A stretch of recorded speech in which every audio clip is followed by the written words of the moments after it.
Still, as a businessman, Lincoln was willing to make an exception even for his own brother under one condition. If you want the money, you'll have to do something for me.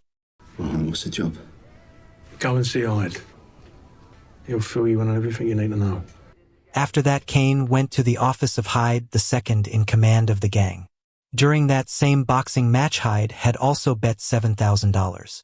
The entire gang had a poor opinion of Kane, but since he was the boss's younger brother, they only dared to be angry behind his back, never to his face. Hyde handed Kane a package.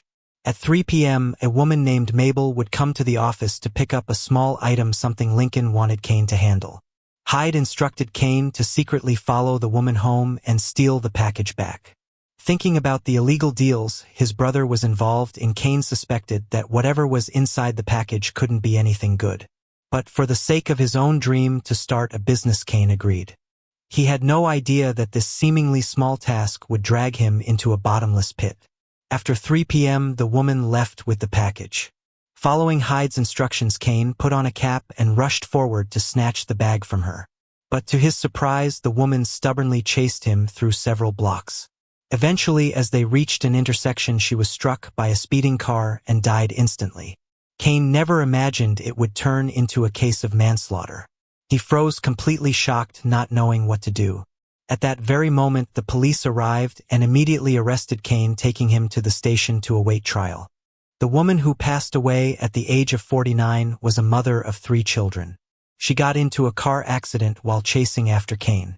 In addition to the robbery charges, Kane could face several years in prison unless he agrees to testify against his brother in court. It turns out the police had been secretly investigating Lincoln for a long time and had uncovered the gang's method of operation. They lent small amounts of money to teenagers with high interest rates, ensuring the borrowers couldn't repay the debt. Then they would go to the debtor's house and demand that a family member deliver a package to offset the debt. Most families agreed. The criminals would then hand over a package claiming it contained flour or money and say the debt would be cleared if it was delivered to a specific location. But in reality, it was a trap. The gang would send someone to steal the package, making the debtor not only unable to repay the original debt, but also responsible for a new one. After that, the gang would openly seize their welfare benefits and even take over their homes.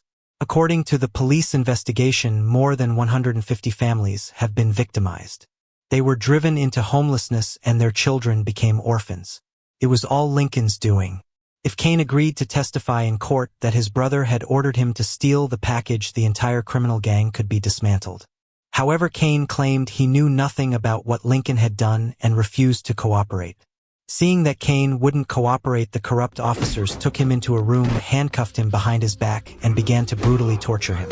Clearly, this officer had his own interrogation methods, completely different from the police chief who usually stayed in his office. Of course, this was merely the officer's personal hobby. The police chief knew nothing about it.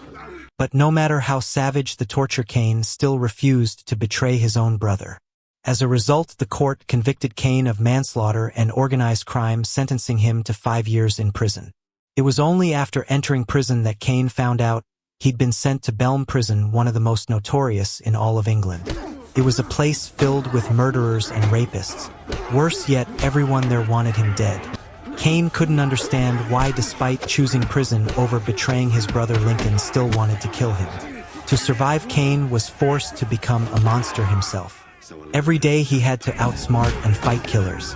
In bloody brawls again and again, Kane lost a front tooth and his face was nearly disfigured. And with each fight, his sentence kept growing longer.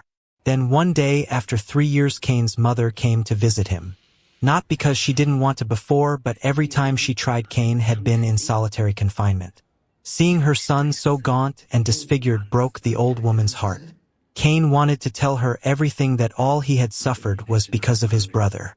But before he could finish, his mother gave him heartbreaking news. I've got the cancer. They say it might be quite tough, so I don't think I'll be able to get in to see you much. She told him not to worry. Lincoln had been taking good care of her.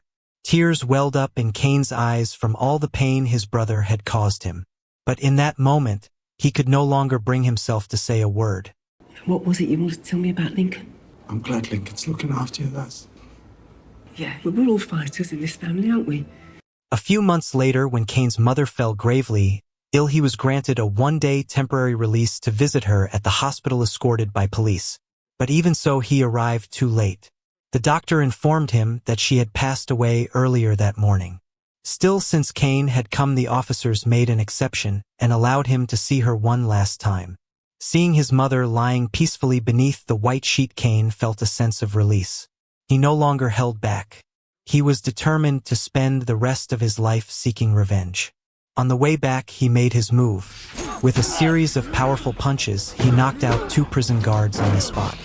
However, the handcuffs were still locked onto one of them.